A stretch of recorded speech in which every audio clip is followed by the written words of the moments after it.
নিজের ক্লোজ যারা আছে তারাও বলছে যে কেন তুমি ছেলে হয়ে মেয়ের ক্যারেক্টার প্লে করছো, মেয়ে সাজছো। প্লাস তো পাবলিক তো বসেই আছে, কিছু তো একদল লোক আছে যারা কমেন্ট সেকশনে, তুমি যত ভালোই কন্টেন্ট করো না কেন, যে কিভাবে তুমি এরকম মেয়েদের মতো কেন হাবভাব করছো, ঠিক আছে, তুমি এরকম ভাবে কেন সাজছো। তো অনেক লোকের অনেক রকম মতামত। ইভেন এরকমও বলেছে অনেকে যে হ্যাঁ, মেয়ে সেজে আমরাও দাঁড়িয়ে পড়লে ভাইরাল হয়ে যাব।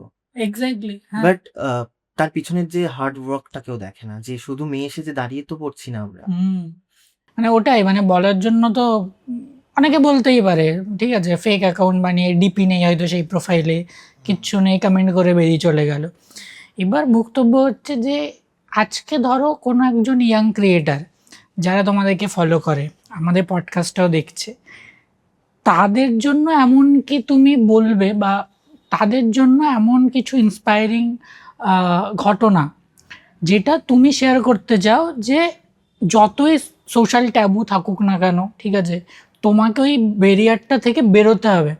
তুমি যদি ব্যারিয়ারটা থেকে না বেরোতে পারো, তুমি কিচ্ছু করতে পারবে না। তার জ্বলন্ত এক্সাম্পল তোমরা, যে নিজেরা ওটা থেকে বেরিয়েছো। কারণ অনেকে না এই কি বলবো, নেগেটিভিটিটা নিতে পারে না, নেগেটিভ রেসপন্সটা।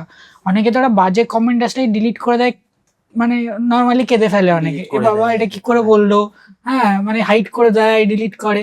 সেখানে তোমরা এত কিছু সহ্য করে সোসাইটির, মানে আমি বলবো অনেকেই, ঠিক আছে, অনেকে ক্যামেরার সামনে বলে না না কিছু সংখ্যক, ভাই প্রত্যেকেই এরকম। এখনই যদি আমরা লাইভ চেক করি দেখবো অর্ধেক লোক বসে বসে ওইসবই করছে।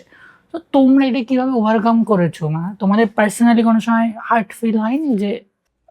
দেখো, আমরা যে ক্যারিয়ারে আছি, ঠিক আছে, সেখানে ট্রোলিং ওটা আসেই, ঠিক আছে। খারাপ লাগা, ঠিক আছে, তুমি যদি সেটাতে দিনের পর দিন তুমি যদি দেখো, ঠিক আছে, আমাদের দেখো, আমি বাই গড গ্রেস আমাদের খুব গালাগালি আসে না কমেন্টে, যে খুব নোংরা গালাগালি করছে বা খুব থ্রেটস দিচ্ছে আমাদের, ওরকম আসে না। বাট যতটুকু আসে ওই মেয়ে সাজা নিয়ে, কেন, বিকজ সমাজের কিছু নিয়ম আমাদের ধরে বেঁধে দিয়ে দেয় যে this this this this this এরকম নিয়মগুলো আছে। ইফ ইউ নট লাইক, কি বলবো, ওগুলোর বাইরে যদি তুমি একটা কাজও করে ফেলো না, you will be the villain, যে তুমি এটা কি করে করছো, লাইক দ্যাট। সমাজে ছেলেদের জন্য কিছু নিয়ম আছে, মেয়েদের জন্য কিছু নিয়ম আছে, আমরা ছেলেদের নিয়মটা পালন করছি না ছেলে হয়ে, দ্যাট ইজ দ্য কেস যেখানে ট্রোল করা। আর ঠিক আছে? আমরা যখন ভিডিও করা শুরু করি তখন থেকেই এটা জানতাম যে তুমি যতই ভালো কাজ করো না কেন, নেগেটিভ কমেন্টস আসবেই। আর সোশ্যাল মিডিয়া এমন একটা জিনিস যেখানে আগে থেকে আমরা জানতাম যে আমি সোশ্যাল মিডিয়াতে আসছি মানেই সবসময় ভালো রিভিউ পাবো না। ভালো কিছু করলেও ভালো রিভিউ পাবো না। কিছু শুনতেই হবে। এটা আগে থেকে আমি প্রিপেয়ার্ড ছিলাম। আর হ্যাঁ, খারাপ লাগতো না, কখনোই খারাপ লাগেনি। বাট এটা ভেবে খারাপ লাগতো যে তারা কতটা পিছিয়ে আছে। তারা কতটা পিছিয়ে আছে, তাদের ভাবনা চিন্তাটা কতটা পিছিয়ে আছে। কেন কি আ যখন আমাদের শুট অনেক সময় আউটডোর হয়। পাড়ায় ধরো আমাকে বেরোতে হচ্ছে। তারা যখন সেইটাকে অন্য ব্যাকা চোখে দেখে, তখন আমার মনে হয় যে এরা এখনো সেই আম মানে এগোতে পারল না। বাট আমার নিজের কোনোদিনও কষ্ট হয়নি। কেন কি আমি জানি আমাদের কাজটা আমাদেরকে এখানে এনেছে এবং কাজটা আরো এগিয়ে নিয়ে যাবে। না, আমাকে অ্যাকচুয়ালি ইন্সপায়ার করেছিল প্রিয়াঙ্কা চোপড়ার একটা পডকাস্ট আমি দেখেছিলাম। উনি বলেছিলেন, good people doesn't make history, bold people does. ঠিক আছে?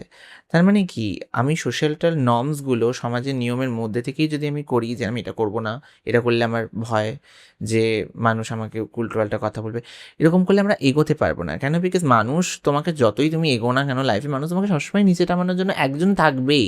এত বড় সমাজে 8 বিলিয়ন পিপলের মধ্যে একজন তো থাকবেই যে তোমাকে নিচে নামানোর চেষ্টা করবেই। কিছু করার নেই সেখানে। বাট তোমার এবার যে তোমার চোখটা নিচের দিকে যাবে না উপরের দিকে, that is the case. And আমাদের কোনোদিনই চোখটা নিচের দিকে যায়নি যে কে টানছে।